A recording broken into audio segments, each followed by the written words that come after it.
Naturopathy കേരളയിലേക്ക് നിങ്ങൾക്കേവർക്കും വീണ്ടും സ്വാഗതം. കുടവയർ ഉയർത്തുന്ന പ്രശ്നങ്ങളും അവയുണ്ടാക്കുന്ന രോഗങ്ങളും അവയെക്കുറിച്ചാണ് നമ്മൾ വിവിധ വീഡിയോകളിലായി വിവരങ്ങൾ നൽകിക്കൊണ്ടിരിക്കുന്നത്. വെയ്റ്റ് ലോസ് ജേർണിയിൽ ഞങ്ങളുടെ ഈ നിർദ്ദേശങ്ങൾക്കനുസരിച്ച് മുന്നോട്ട് പോകുന്നവർക്ക് കിട്ടുന്ന റിസൾട്ടുകൾ കൃത്യമായി കമൻറ്റ് രൂപത്തിൽ അറിയിക്കുക. കുടവയർ പലപ്പോഴും പ്രശ്നങ്ങളായിട്ട് ആർക്കും തോന്നുകയില്ല. പണ്ട് കാലത്ത് ഉണ്ണിക്കുടവയർ, ചെറിയ കുമ്പ ആളുകൾ തടവി വലിയ ആഢ്യത്വം കാണിക്കുന്ന ഒരു കാലഘട്ടം ഉണ്ടായിരുന്നു. എന്നാൽ ഇന്ന് ആളുകൾ പൊതുവെ കുടവയറിനെ ഇഷ്ടപ്പെടാതിരിക്കുകയും കുടവയർ കുറയ്ക്കാനുള്ള വിവിധ മാർഗ്ഗങ്ങളിൽ ഏർപ്പെടുകയും ചെയ്യുന്നു. എന്തെല്ലാം ട്രീറ്റ്മെൻറ്റുകൾ ചെയ്താലും പലർക്കും ഫലപ്രദമായിട്ട് കുടവയർ കുറയ്ക്കുന്നതിന് കഴിയില്ല. വെയിറ്റ് ചിലപ്പോൾ കുറയും, പക്ഷേ കുടവയർ കുറയില്ല. അപ്പോൾ ഞങ്ങളുടെ ഈ ട്രീറ്റ്മെൻറ്റിൽ നിങ്ങളുടെ ശരീരത്തിൻ്റെ അമിത വണ്ണം കുറയുക മാത്രമല്ല, അതോടൊപ്പം തന്നെ കുടവയറും ഇല്ലാതാവുക, അല്ലെങ്കിൽ കുടവയർ ആകുന്നതോടൊപ്പം നമ്മുടെ ശരീരത്തിൻ്റെ അമിതവണ്ണവും കുറയ്ക്കുക എന്നതാണ് നമ്മൾ ഉദ്ദേശിക്കുന്നത്. ഞങ്ങളുടെ ഹോസ്പിറ്റലിൽ താമസ ചികിത്സ എടുക്കുന്നവർക്ക് നല്ല റിസൾട്ട് ലഭ്യമാകുന്നുണ്ട്. കാരണം എന്തെന്ന് ചോദിച്ചാൽ, അവർ വരുമ്പോൾ ഞങ്ങൾ അവരുടെ വയറിൻ്റെ ചുറ്റളവ് അളക്കും, അവർ പോകാറാകുമ്പോഴും അളക്കും. പലർക്കും 5, 8, 10 സെൻറ്റിമീറ്റർ വീതം കുറഞ്ഞിട്ടാണ് ഇവിടെ നിന്ന് പോകുന്നതെന്ന് ഉള്ളത് സന്തോഷകരമായ കാര്യമാണ്. തീർച്ചയായിട്ടും നിങ്ങൾ ഈ വെയ്റ്റ് ലോസ് ജേർണിയിൽ പങ്കെടുക്കുന്ന ആളുകൾ ആദ്യം നിങ്ങൾ കുടവയർ ഉണ്ടോ എന്നുള്ള പരിശോധന നടത്തേണ്ടതുണ്ട്. അതിനായി നിങ്ങളുടെ ഹൈറ്റ് ആദ്യം അളക്കുക. ഹൈറ്റ് നിങ്ങൾക്ക് 160 സെൻറ്റിമീറ്റർ ആണെന്നിരിക്കട്ടെ, അതിൻ്റെ നേരെ പകുതിയായിരിക്കണം വയറിൻ്റെ ചുറ്റളവ്, എന്ന് പറഞ്ഞാൽ 80 സെൻറ്റിമീറ്റർ ആയിരിക്കണം. 80 സെൻറ്റിമീറ്ററിൽ കൂടുതൽ വരുന്നതൊക്കെ നിങ്ങൾ കുടവയറായിട്ട് പരിഗണിക്കേണ്ടതുണ്ട്. തീർച്ചയായിട്ടും അത് വിസറൽ ഫാറ്റിനെയാണ് കാണിക്കുന്നത്. നിങ്ങളുടെ ശരീരത്ത് അനാവശ്യമായി അബ്ഡോമിനൽ ഭാഗത്ത് കെട്ടിക്കിടക്കുന്ന ഫാറ്റാണത്. തീർച്ചയായിട്ടും അവ നീക്കിയെങ്കിൽ മാത്രമേ പറ്റുകയുള്ളൂ. നിങ്ങൾക്ക് തുടക്കകാലത്തിൽ ഇതൊരു പ്രശ്നങ്ങൾ ഉണ്ടാക്കുകയില്ല. നമ്മൾ ഈ വീഡിയോയിലൂടെ പറയാൻ ഉദ്ദേശിക്കുന്നത് ഇതുണ്ടാക്കുന്ന കുറേ രോഗങ്ങളെക്കുറിച്ചും അതിൻ്റെ പ്രശ്നങ്ങളെക്കുറിച്ചുമാണ്. അപ്പോൾ നിങ്ങൾക്ക് തുടക്കത്തിൽ ഇതൊരു വിഷയമാകത്തില്ല. കുടവയർ അല്പം ഉണ്ടായിരുന്നാൽ അതൊരു വലിയ വിഷയമായിട്ട് തോന്നുകയില്ല. കുടവയർ കൂടുന്നതനുസരിച്ച് ബെൽറ്റിൻ്റെ അകലം കൂട്ടുക എന്നുള്ളത് മാത്രമാണ് പലരും ചെയ്യുന്നത്. അല്ലെങ്കിൽ പാൻറ്റിൻ്റെ ഹുക്ക് കുറച്ചുകൂടി അഴിച്ച് അത് പാൻറ്റ് വലുതാക്കുക. അങ്ങനെ ഇത് അഡ്ജസ്റ്റ് ചെയ്ത് പോകാൻ പറ്റും. പക്ഷേ കുറേ കഴിയുമ്പോൾ ആകട്ടെ നിങ്ങൾക്ക് പ്രശ്നങ്ങളുണ്ടാകും. ഒരു 5 or 6 വർഷമൊക്കെ കുടവയറുമായി നടക്കുമ്പോൾ നിങ്ങൾക്ക് ആദ്യം ഉണ്ടാകുന്ന ഒരു രോഗമാണ് ഫാറ്റി ലിവർ എന്ന് പറയുന്നത്. വളരെ ശ്രദ്ധിക്കണം. ഫാറ്റി ലിവർ നിങ്ങൾക്ക് യാതൊരു പ്രശ്നങ്ങളും ഉണ്ടാക്കത്തില്ല. തുടക്കത്തിൽ അത് തിരിച്ചറിയുകയില്ല. ഫാറ്റി ലിവർ ഗ്രേഡ് 1, 2, 3 എന്നൊക്കെ പറയുമ്പോഴേക്കാണ് നിങ്ങൾക്ക് ആഹാരം അല്പം കഴിക്കുമ്പോഴത്തേക്ക് നിറഞ്ഞതായിട്ട് തോന്നുക. ചില മെറ്റബോളിക് ഡിസോർഡേഴ്സൊക്കെ നിങ്ങൾ ആരംഭിക്കുകയും ചെയ്യുന്നു. ആരംഭിക്കാതെ അതൊരു പരിധിയിൽ എത്തുകയും ചെയ്യുകയാണ് ചെയ്യുന്നത്. തീർച്ചയായിട്ടും അത് മാത്രമാണോ? ഫാറ്റി ലിവർ മാത്രമല്ല, ഫാറ്റി ലിവർ ഉണ്ടാകുന്നു, പിന്നീട് നിങ്ങൾക്ക് ഡയബറ്റീസ് ഉണ്ടാകുന്നു, പ്രമേഹം ഉണ്ടാകുന്നു. അപ്പോൾ പ്രമേഹത്തിനും ഈ ഫാറ്റി ലിവറിനും ഒക്കെ കാരണം എന്താണ്? അമിതവണ്ണവും കുടവയറുമാണ്.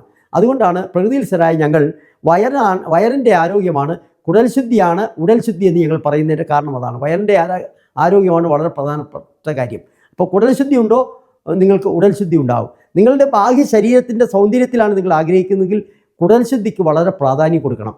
കുടൽ ശുദ്ധി ഉണ്ടാകാൻ ഇടയാകുന്ന തരത്തിലുള്ള ഭക്ഷണ ക്രമീകരണങ്ങളെക്കുറിച്ചൊക്കെയാണ് നമ്മൾ പറയുന്നത്. അതിൻ്റെ കാര്യങ്ങളാണ് നമ്മൾ ഓരോ വീഡിയോകളിലും പറയുന്നത്. വിവിധ വീഡിയോകളിലായി ചിതറിക്കിടക്കുന്ന ആശയങ്ങളെ നിങ്ങൾ വിവിധ വീഡിയോകൾ കാണുകയും അവയിൽ നിന്ന് മനസ്സിലാക്കുകയും ചെയ്തുകൊണ്ട് വേണം ഈ ജേർണിയിൽ ഞങ്ങളോടൊപ്പം ചേരാൻ. തീർച്ചയായിട്ടും നിങ്ങൾ മുൻ വീഡിയോകളിൽ ഇതിൻ്റെ വിശദമായ കാര്യങ്ങൾ പറയുന്നുമുണ്ട്. അപ്പോൾ നിങ്ങളുടെ കുടവയറുണ്ടാക്കുന്ന ഒരു രോഗമെന്ന് പറയുന്നത് ഫാറ്റി ലിവർ ആയിരിക്കും. രണ്ടാമത് നിങ്ങൾക്ക് ഉണ്ടാകുന്നതെന്ന് പറയുന്നത് പ്രമേഹമായിരിക്കും. പ്രമേഹം കുറച്ച് നാൾ കൊണ്ടു നടക്കുമ്പോൾ നിങ്ങൾക്കുണ്ടാകുന്ന മസിൽ ലോസ്, ശരീരത്തിൻ്റെ പേശികളുടെ ദുർബലം അവസ്ഥ, അതുപോലെ തന്നെ നെർവസ് സിസ്റ്റത്തെ ബാധിക്കൽ, അതുപോലെ തന്നെ നിങ്ങളുടെ കണ്ണിനെ ബാധിക്കൽ, അങ്ങനെ ശരീരത്തിൻ്റെ എല്ലാ അവയവങ്ങളെയും പ്രമേഹം ബാധിക്കും. അതുകൂടാതെ പിന്നീട് നിങ്ങൾക്ക് വരുന്ന രോഗമാണ് രക്തസമ്മർദ്ദ രോഗം. അതുപോലെ സ്ത്രീകളെ സംബന്ധിച്ചിടത്തോളം ആണെങ്കിൽ PCOD, തൈറോയിഡ് പ്രോബ്ലം, അത് സ്ത്രീകൾക്കും പുരുഷന്മാർക്കും തൈറോയിഡ് വരാം. പക്ഷേ സ്ത്രീകളെ സംബന്ധിച്ചിടത്തോളം ധാരാളമായിട്ട് ഇങ്ങനെ ഈ കൂടിയ വയറുള്ളത് കൊണ്ട്, അല്ലെങ്കിൽ ദുർമേധസ് ഉള്ളത് കൊണ്ട് നിങ്ങൾക്ക് തീർച്ചയായിട്ടും ഇങ്ങനെയുള്ള മെറ്റബോളിക് ഡിസോർഡേഴ്സ് ഉണ്ടാവും. അത് നിങ്ങൾക്ക് പരിഹരിക്കാൻ വേണ്ടി മരുന്ന് കഴിച്ചിട്ട് അല്ല അത് പരിഹരിക്കേണ്ടത്. ജീവിതശൈലിയിൽ മാറ്റം വരുത്തുകയും ആരോഗ്യകരമായ ഒരു ജീവിത രീതി സ്വീകരിക്കുകയും ചെയ്തെങ്കിൽ മാത്രമേ ഈ പ്രശ്നം നിങ്ങൾക്ക് പരിഹരിക്കാനായിട്ട് കഴിയുകയുള്ളൂ. പലപ്പോഴും നമ്മുടെ ആളുകൾ ഇത്തരം പ്രശ്നത്തെ വേണ്ട രീതിയിൽ പരിഗണിക്കുന്നില്ല, അല്ലെങ്കിൽ ശ്രദ്ധിക്കുന്നില്ല എന്നാണ് പ്രത്യേകമായി കാണേണ്ടത്. ഞാൻ പറഞ്ഞല്ലോ, കുടവയർ കൂടി വന്നു, അത് വലിയ കാര്യമായിട്ട് ആളുകൾ നോക്കുകയില്ല. പക്ഷേ ഇത്തരം രോഗങ്ങൾ വന്നു കഴിഞ്ഞാൽ, ഇപ്പോൾ പ്രമേഹം വന്നെന്നിരിക്കട്ടെ, നിങ്ങൾക്ക് പ്രമേഹം വന്നു കഴിഞ്ഞാൽ ഈ പ്രമേഹം നിയന്ത്രിക്കാനും പ്രമേഹത്തിൽ നിന്നും മുക്തി നേടാനുമായിട്ട് എന്തോ മാത്രം കഷ്ടപ്പെടേണ്ടി വരും, വളരെയേറെ കഷ്ടപ്പെടേണ്ടി വരും. ഞങ്ങളുടെ അടുത്ത് വരുന്ന പല രോഗികളിലും ഞങ്ങൾ അമിതവണ്ണമുള്ളവരിൽ ചില ടെസ്റ്റുകൾ വഴി ഞങ്ങൾ കണ്ടെത്തുന്നു അവർക്ക് പ്രമേഹം വരാൻ വളരെ കുറച്ച് കാലം മാത്രം മതിയെന്ന്. ഒരിക്കലും അത് തെറ്റാറില്ല. കാരണം എന്താണെന്ന് ചോദിച്ചാൽ പ്രമേഹം ഉണ്ടാക്കുന്ന എല്ലാ ലക്ഷണങ്ങളും അവരിൽ കഴിഞ്ഞിരിക്കും. പ്രീ ഡയബറ്റിക് സ്റ്റേജിൽ പോലും ആരും അറിയില്ല, ഇതിനെ അവഗണിക്കുകയാണ് അപ്പോഴും ചെയ്യുന്നത്. പിന്നെ ഡയബറ്റീസ് അങ്ങേയറ്റം എത്തുന്ന ഒരവസ്ഥയിലാണ് പലരും അറിയുന്നത്. അത് അവരെ അപകടത്തിലേക്ക് കൊണ്ടുപോവുകയും ചെയ്യും. അതുപോലെ തന്നെ ഫാറ്റി ലിവർ ആകട്ടെ stage 1 fatty liver fatty changes എന്ന് മാത്രം കാണിക്കും അൾട്രാസൗണ്ട് ചെയ്താൽ. എന്നാൽ അത് പിന്നെ ഫാറ്റി ലിവർ ഗ്രേഡ് 1, 2 എന്നൊക്കെ കാണിക്കുമ്പോഴേക്കും നിങ്ങൾ ശ്രദ്ധിച്ചില്ല, പലപ്പോഴും ഡോക്ടർമാർ പറയും ഇതെല്ലാവർക്കും ഉള്ളതല്ലേ, അത് മൈൻഡ് ചെയ്യേണ്ട എന്ന് പറയുന്നത് കാണാറുണ്ട്. പക്ഷേ അങ്ങനെയല്ല. നിങ്ങൾ ഫാറ്റി ലിവറിനെ നിയന്ത്രിക്കണം. ഫാറ്റി ലിവർ ഇല്ലാതാകണമെങ്കിൽ നിങ്ങളുടെ അമിത വണ്ണം കുറയണം, വിസറൽ ഫാറ്റ് ഇല്ലാതാവണം. അങ്ങനെയുള്ള കാര്യങ്ങൾ ശ്രദ്ധിച്ചാൽ നിങ്ങൾക്ക് ആരോഗ്യത്തിലേക്ക് പെട്ടെന്ന് മടങ്ങി വരാനായിട്ട് കഴിയും. തീർച്ചയായിട്ടും ഈ കാര്യങ്ങളൊക്കെ നിങ്ങൾ പാലിച്ചതിന് ശേഷം സംശയങ്ങളൊക്കെ കമൻറ്റ് രൂപത്തിൽ ഞങ്ങളെ അറിയിക്കുക.